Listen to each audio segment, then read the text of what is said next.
네, 고맙습니다. 참 예배 분위기가 좋네요.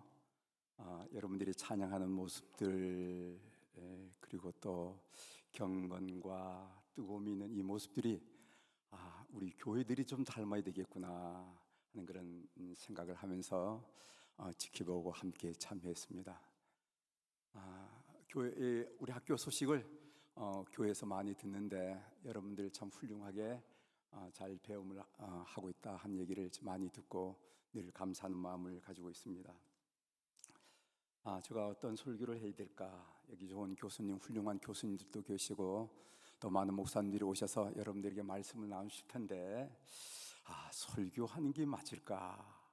아니면 뭐 하는 게 좋을까? 제가 기도하는 중에, 제가 목회 사역 중에 간증하는 거가 참 좋겠다.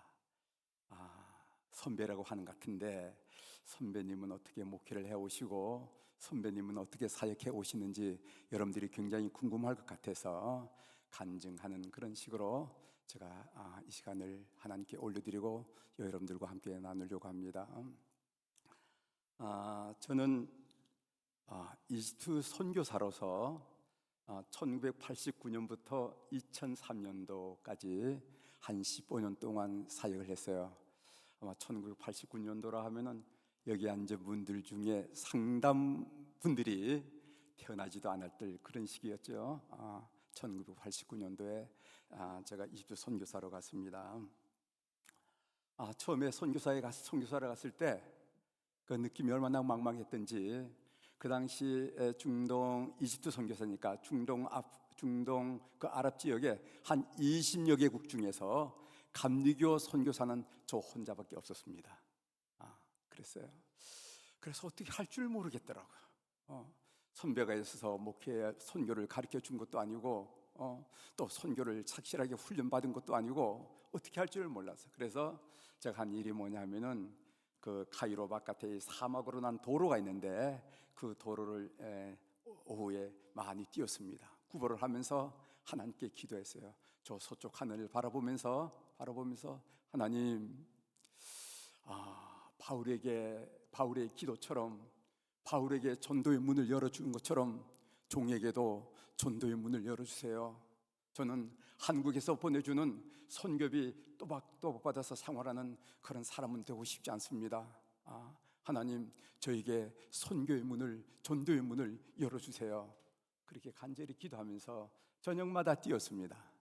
제가 항상 오른손에는 막대기를 가지고 뛰었는데, 막대기를 가지고 뛰는 이유 뭐냐면 거기는 야생 들개들이 많기 때문에 들개들이 다가오는 것을 막기 위해서 작대기를 가지고 이렇게 뛰면서 하나님께 간구를 드렸습니다. 근데 어느 날 한번 제가 이집트 거제트라는 그 영자신문을 구독하고 있었는데 그 맨 아래쪽에 이집트에는 유아 사망률이 높다 하는 그 내용이 나왔더라고요. 아마 그때 상당히 저희 기억으로는 한 40%, 한 10명을 낳으면은 4명을 잃는 정도의 그런 상황이었습니다. 그래서 저희 마음속에 어떤 생각이 들어나면은 이 유아들을 돌보면은 어떤 계기가 생기겠다 한 생각이 들었어요. 그래서 입으로 복음을 전할 수 없으면은 이슬람 지역에는 입으로 복음을 전하지 못하잖아요.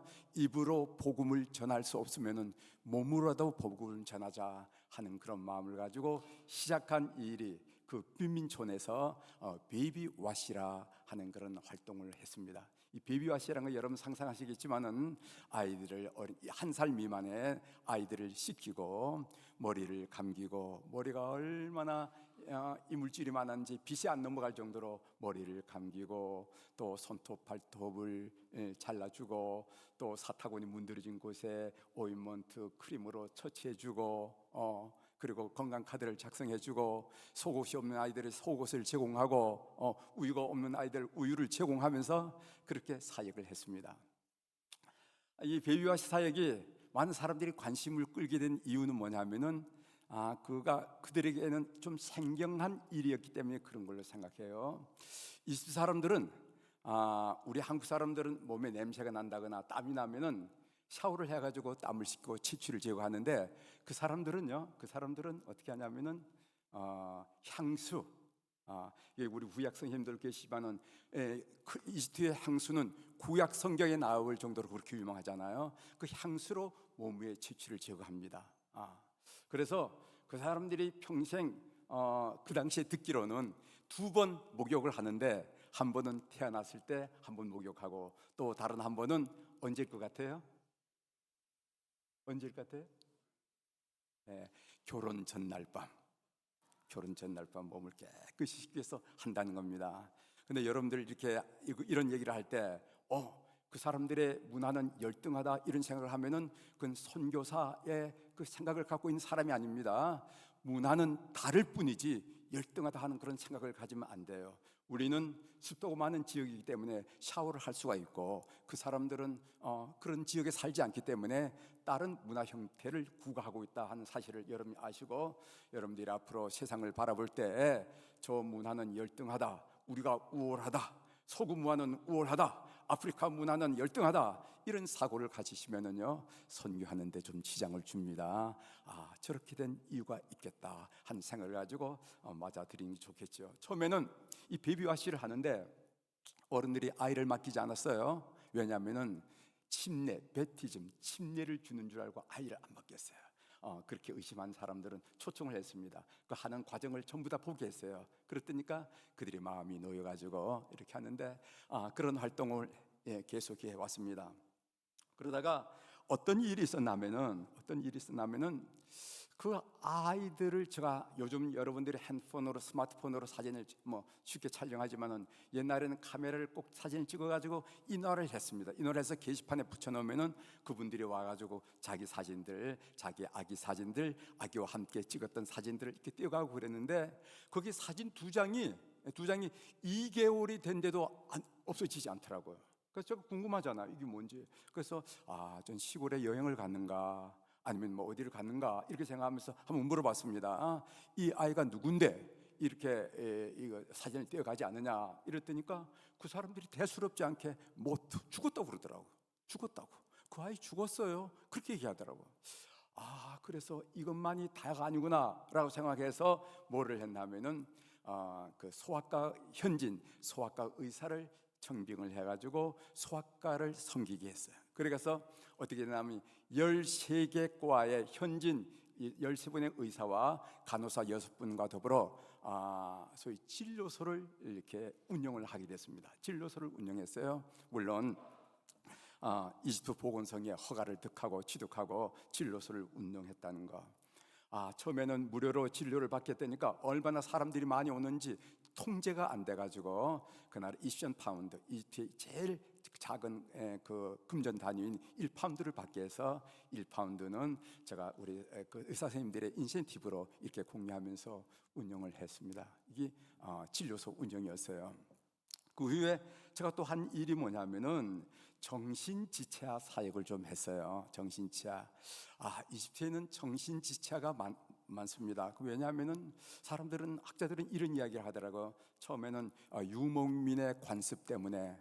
여러분, 성경에 나온 야곱과 라헬과 레아가 결혼했는데 그 사이가 고종 사촌간이라는 거 여러분 아시죠?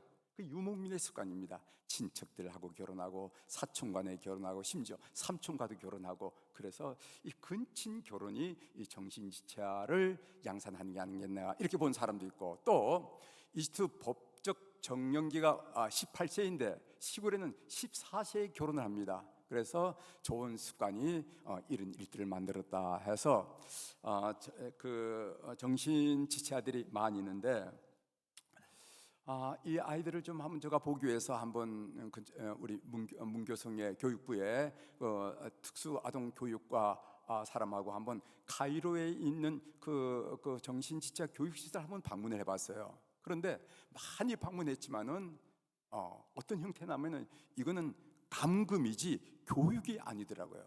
예를 들어 본다면은 이집트는 이렇게 창이 두 창이 있는데 속에는 그냥 창이고 겉에는 햇빛이 따갑기 때문에 햇빛을 차단하는 창이에요. 불을 켜고 보니까 아이들이 한쪽 구석에 웅크리고 앉는 모습이, 이거는 감금이다, 이런 생각이 들어서 하나님께서 저희 마음속에 더 큰 마음을 주셔서 정신지체화 사역을 하는데, 제가 여러분 혹시 꼽디교회 들어보신지 모르겠는데 꼽디교회 수녀인 루스녀님과 더불어 더불어 6명의 교사들과 더불어 30명의 정신지자 아동을 돌봤습니다. 그래서 아이들의 얼굴이 너무도 천사 같기 때문에 그 이름을 엔젤스 가든 천사원이라 하고 이름을 지으면서 활동을 했는데 주간 보호만 했습니다. 교통으로 차량으로 아이들 데리다가 하루 종일 놀고 또 이렇게 저녁에 데려다 주고 이런 일을 하면서 여름철에는 어떤 일을 했냐면은 그 해변에서 정신지자 가정 캠프도 열었고 또 여름철에는 전국에 있는 정신지자 교사들을 다 초청해서 세미나를 열어서 교사들을 더 이렇게 질을 향상시키는 그런 일들을 하면서 보람있게 살았습니다. 이 이야기가 여러분들 혹시 끝나고 나한테 이 일이 참 궁금하다 이러면 유튜브에 한민족 리포트라 하는 그런 KBS 방영하는 그런 리포트가 있었어요.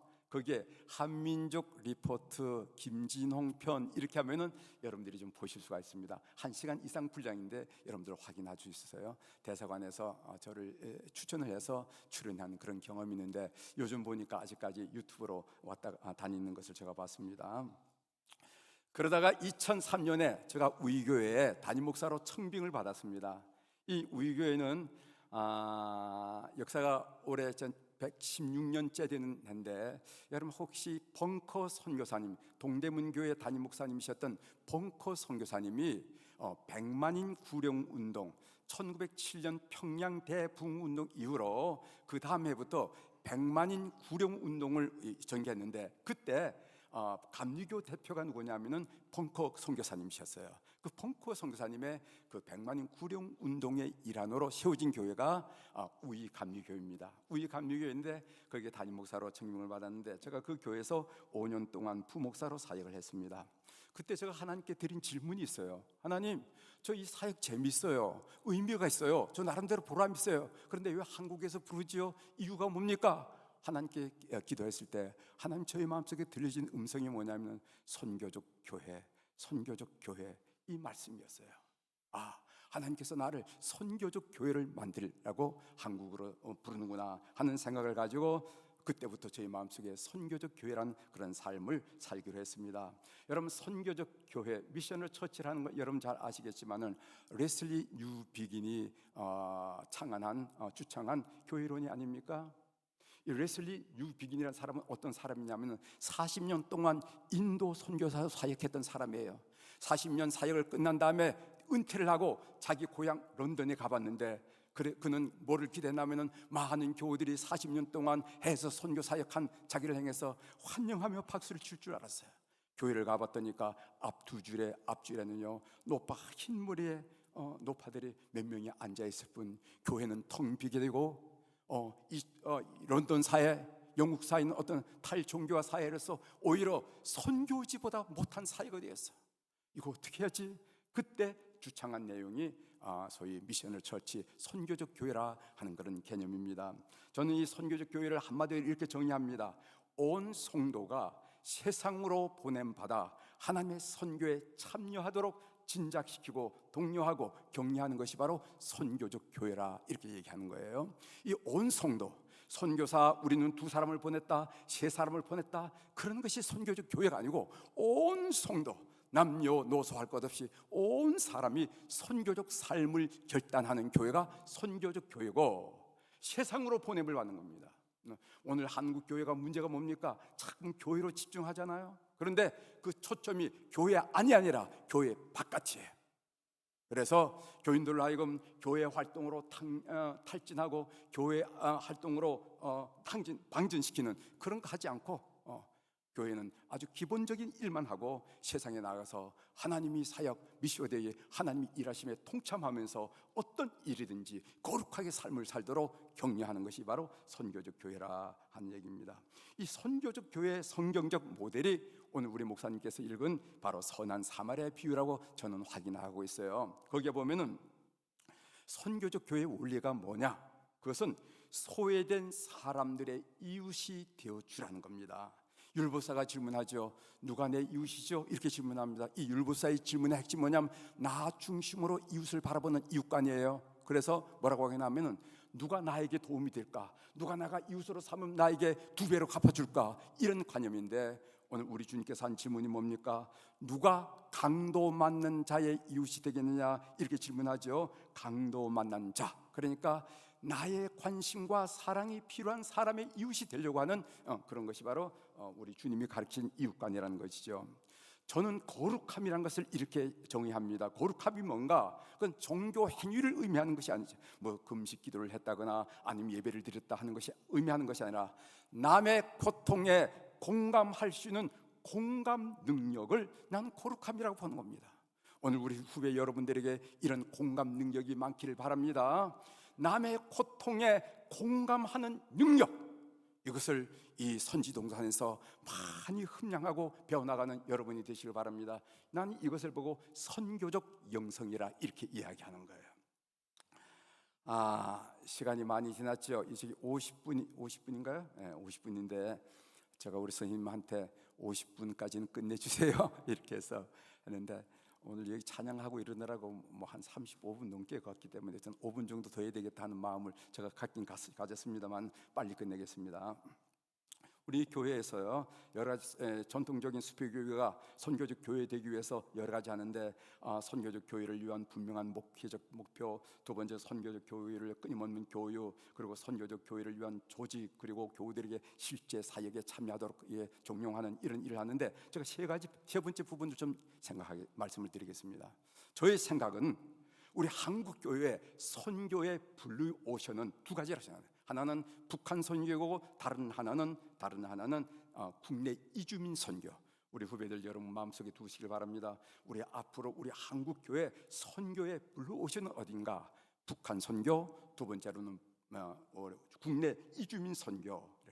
여러분 이 북한 선교, 여러분 우리 탈북자 선교에 저는 관심을 갖는데요. 지금 우리 탈북자들이 지금 34,000명 정도 되고 우리 감리교의 탈북자 교회가 몇 교회는 8교회입니다. 여러분 몇 교회인지 모르죠? 8개의 교회예요. 우리 교회는 매달 한 교회씩 방문하면서 함께 예배를 드리고 헌금을 드리고 함께 식사를 하면서 격려를 해요.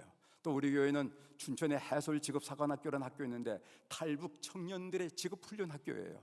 여기도 돕고 있고, 그리고 또 탈북인 신학생들을 장학금을 지급한다거나, 또 우리는 북한 선교 복음 통일을 위한 기도회를 지금 아마 지난번에 380회 넘었으리라 생각합니다.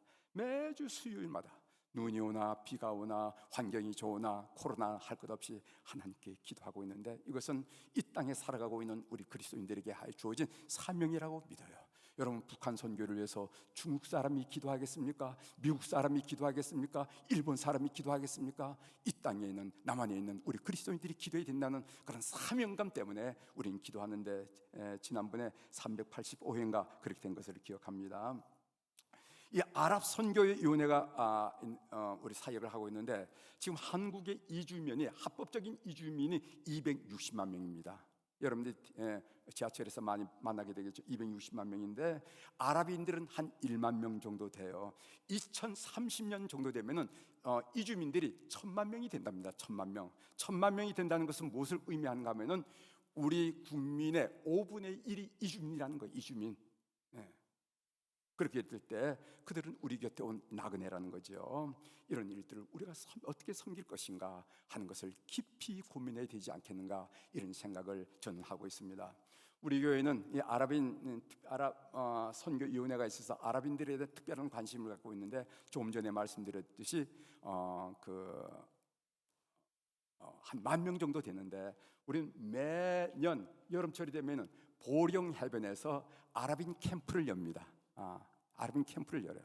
그래서 그 캠프에는요 크리스천만 모으는 게 아니라 어느 누구도 올 수가 있고 예배를 드리고, 우리가 하는 일은 그 주거지하고 머무르는 거하고 그다음에 교통 편의만 제공하고 그분들이 식사를 해와가지고 그들이 편안하게 공로를 하든 무슨 수영을 하든 또 차를 마시면서 밤새도록 얘기를 하든 관계하지 않고, 예배는 드리지만은 예배 참석하고 않는 것은 그들이 선택의 사항입니다. 그렇게 하면서 캠프를 한다 하는 말씀을 드리고, 제가 마지막 한 2-3분간 자 우리 사랑하는 우리 후배들에게 도전하는 마음으로 고민의 말씀을 드리려고 합니다. 하나님의 메모리에 각인된 순간을 우리가 인생을 살면서 갖자는 겁니다. 아마 여러분 학생들 가운데 앞이 망망하고 또 암담하고 또 두려운 마음을 갖고 있는 분들이 있을지 몰라요. 여러분 인생 중에 하나님의 메모리에 각인된 순간을 갖자는 겁니다. The moment making memory.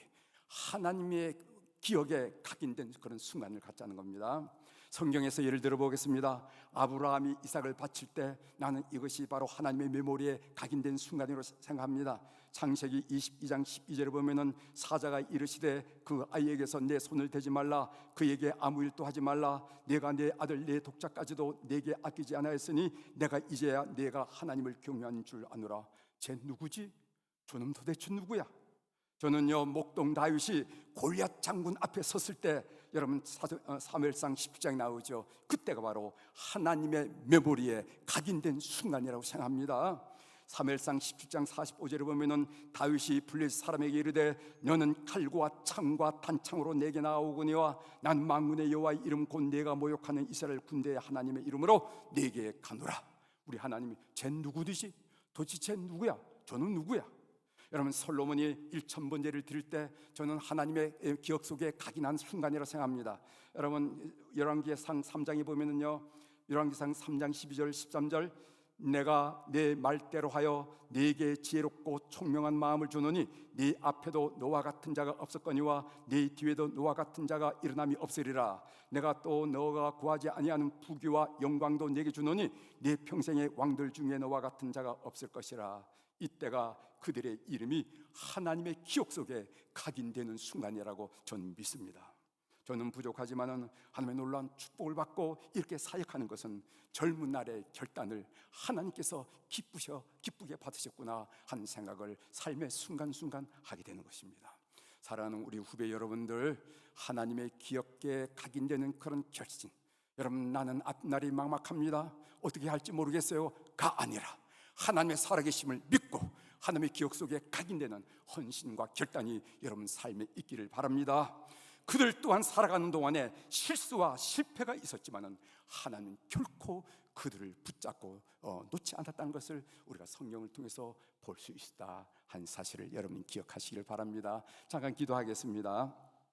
하나님 아버지 감사합니다. 오늘 우리 사랑하는 후배들 앞에서 부족한 종의 삶의 여정을 함께 나눌 수 있도록 도와주시오니 감사합니다. 하나님의 살아계심을 분명히 인식하고 하나님 기억 속에 기억되는 그런 각인되는 그런 선한 결단이 우리 젊은이들 가슴 속에 일어나도록 은혜를 허락하여 주시옵소서. 두려움을 물리치고 암담함을 물리치고 하나님 앞에 서는 우리 후배들이 되도록 역사하여 주시옵소서. 감사드리며 예수님의 이름으로 기도 올리옵나이다. 아멘. 네, 감사합니다.